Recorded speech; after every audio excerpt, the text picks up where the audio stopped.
Halo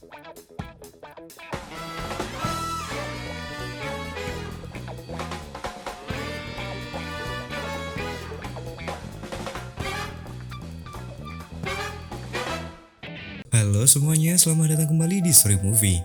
Video kali ini Story Movie akan menceritakan sebuah film Indonesia yang berjudul Jakarta vs Everybody. Film yang dirilis pada tahun 2022 ini menceritakan sosok yang diberi nama Dom yang diperankan oleh Jeffrey Nicole, seorang pria yang berusia 23 tahun yang memutuskan untuk merantau ke Jakarta. Pada awalnya tujuan Dom pergi ke Jakarta adalah untuk mengadu nasib, yaitu mengejar mimpinya untuk menjadi seorang aktor ternama di ibu kota. Namun tujuannya tersebut tentu saja tidaklah mudah. Untuk bisa menjadi seorang aktor, Dom harus menghadapi dan merasakan sulitnya hidup di ibu kota. Bagaimana kelanjutan alur ceritanya? Tanpa basa-basi lagi, langsung saja ke alur ceritanya.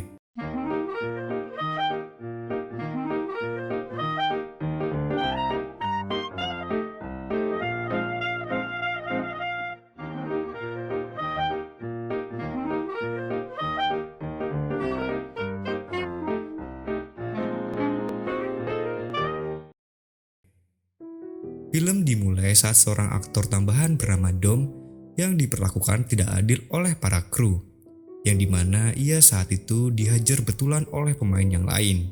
Tidak terima dengan hal tersebut, Dom kemudian menghajar salah satu kru, hingga akhirnya dia memilih untuk pergi dari lokasi syuting. Alasan ia merantau ke Jakarta yaitu untuk mengejar mimpinya menjadi seorang aktor terkenal. Tidak putus asa, Dom pada keesokan harinya mengunjungi lagi ke sebuah tempat casting. Namun saat ia diminta untuk berfoto, ia malah disuruh untuk bergaya dengan hanya menggunakan celana dalam saja. Tai, ya Allah. Alhasil ia langsung marah dan pergi dari tempat casting tersebut. Singkat cerita, saat Dom berada di sebuah minimarket, Dom melihat seorang wanita yang bernama Pinkan yang saat itu mobilnya sedang mogok. Dom lalu menawarkan dirinya untuk mendorong mobilnya. Namun Dom juga meminta bayaran jika ingin ditolongnya. Sesaat setelah itu datanglah seorang pria yang bernama Radit, yaitu pacar dari wanita yang bernama Pinkan itu. Kemudian ia langsung menyuruh Dom untuk membantunya untuk mendorong mobilnya. Setelah mobilnya sudah kembali hidup, Dom cuma dibayar goceng. Tai, goceng doang. Dom kemudian bertanya kepada mereka mengenai tempat tinggal yang murah karena ia sekarang tidak tahu akan kemana. Di sini mereka mau memberikan bantuan untuk mencarikan Dom tempat tinggal yang murah. Dalam perjalanan, Dom juga menceritakan mengenai dirinya yang merantau ke Jakarta untuk menjadi seorang aktor yang terkenal. Sesampainya di sana, Dom kemudian dipertemukan dengan ibu kontrakan. Setelah identitasnya diperiksa oleh ibu kontrakan, ibu itu juga berpesan kepada Dom untuk tidak menggunakan narkoba di tempatnya.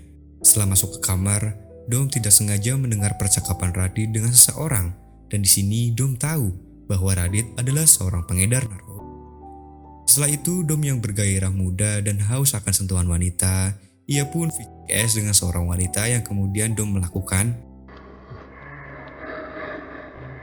Tiba-tiba Pinkan yang masuk ke dalam kamarnya tanpa mengetuk pintunya, melihat aksi Dom yang sedang menikmati fantasinya. Tak lama setelah itu, Radit juga masuk ke kamarnya. Karena Dom yang sudah mengetahui pekerjaan Radit, ia pun meminta untuk bergabung dengan Radit. Karena Dom tidak mempunyai uang dan tidak mempunyai pekerjaan.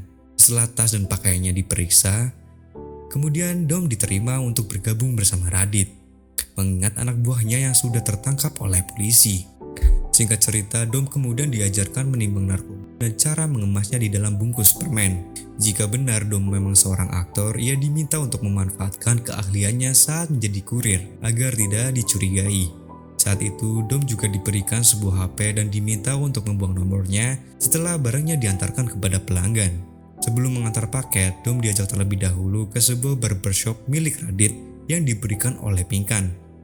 Saat akan mengantarkan paket, Radit memberitahu kepada Dom untuk mengantarkannya besok saja, karena ada salah satu anak buahnya yang tertangkap oleh polisi. Keesokan harinya, Dom pun mulai beraksi dan menaruh bungkusan permen di sela-sela bangku kereta. Tak lama datanglah seorang wanita yang langsung mengambil bungkus permen tersebut. Setelah paket diambil, Dom langsung membuang nomor HP-nya. Kini Dom memiliki kesibukan dengan pekerjaan barunya tersebut. Sore harinya, karena Dom kerjaannya sangat bagus, ia pun diajak oleh Radit untuk berpesta di kamarnya, bersama dengan teman Radit yang bernama Pai. Mereka berempat langsung memulai pesta narkoba. Keesokan harinya Dom diminta untuk mengantarkan paket ke sebuah kamar hotel yang bernomor 305. Namun saat mengantarkan paket tersebut, wanita itu mengaku tidak memesan burger. Padahal Dom sudah mengemas barang pesanannya dalam sebuah makanan. Karena Dom yakin bahwa nomor kamar itu yang telah memesan narkoba, ia kembali mengetuk pintunya kembali hingga akhirnya wanita itu mengaku bahwa ia telah memesan burger. Makasih ya, Mas. Beberapa hari kemudian Dom mengantarkan sebuah paket ke kereta dengan pembeli yang sama. Saat itu Dom memberitahu bahwa barangnya tidak sengaja terlempar di kolong kursi, yang di atasnya ada seorang pria yang sedang tertidur. Melihat ciri-ciri yang dikasih tahu oleh Dom, wanita itu pun menghampirinya dan mengambil barangnya yang ternyata pria yang sedang tertidur itu adalah Dom sendiri. Setelah itu Dom diminta untuk mengantarkan sebuah paket ke bandara. Di sini Radit mengajarinya untuk menaruh barangnya di tangannya dengan menggunakan plester agar orang lain tidak mencurigainya. Sesampainya di bandara, Dom pun lolos dari pemeriksaan di sana. Setelah itu Dom langsung menempelkan barang tersebut ke sebuah kursi. Malam harinya Dom dan Radit datang ke tempat hiburan malam yang dimana Pinkan menjadi DJ di tempat tersebut. Ketika Dom membawa seorang wanita dan mereka masuk ke dalam sebuah toilet, setelah keluar Pinkan melihat Dom telah bersama dengan seorang wanita.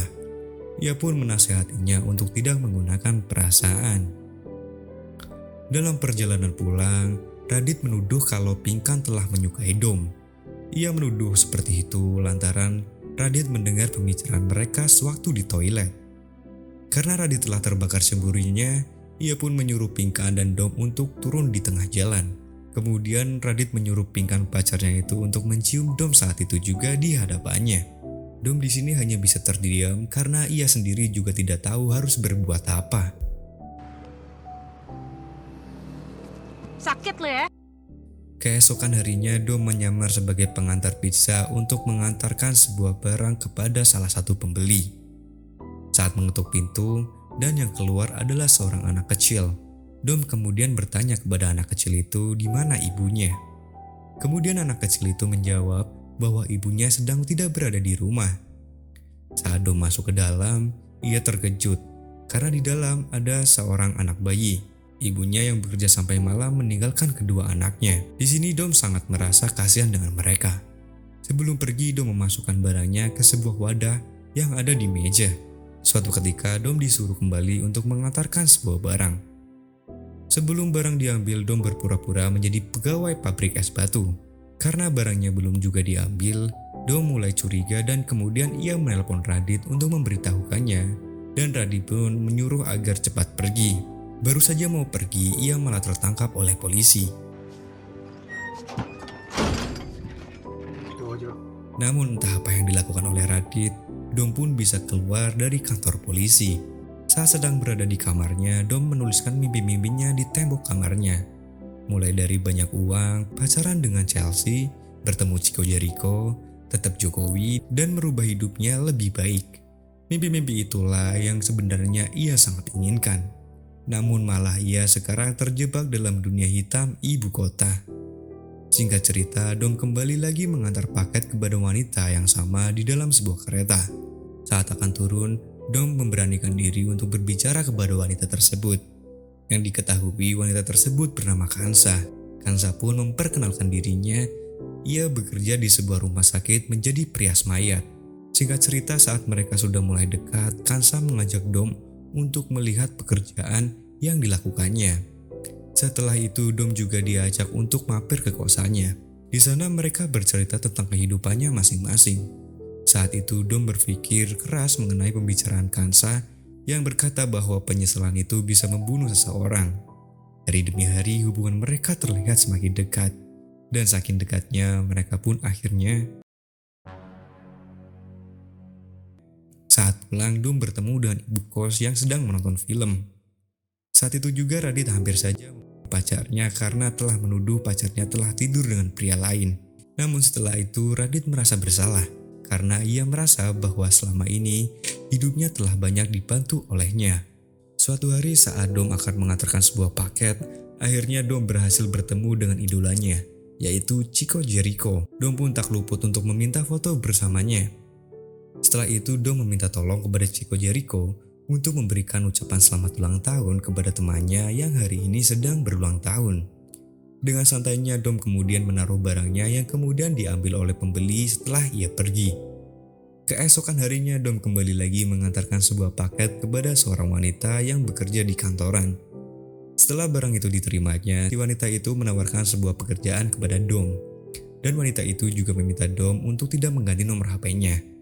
Di sini hal yang mengejutkan pun baru kita ketahui.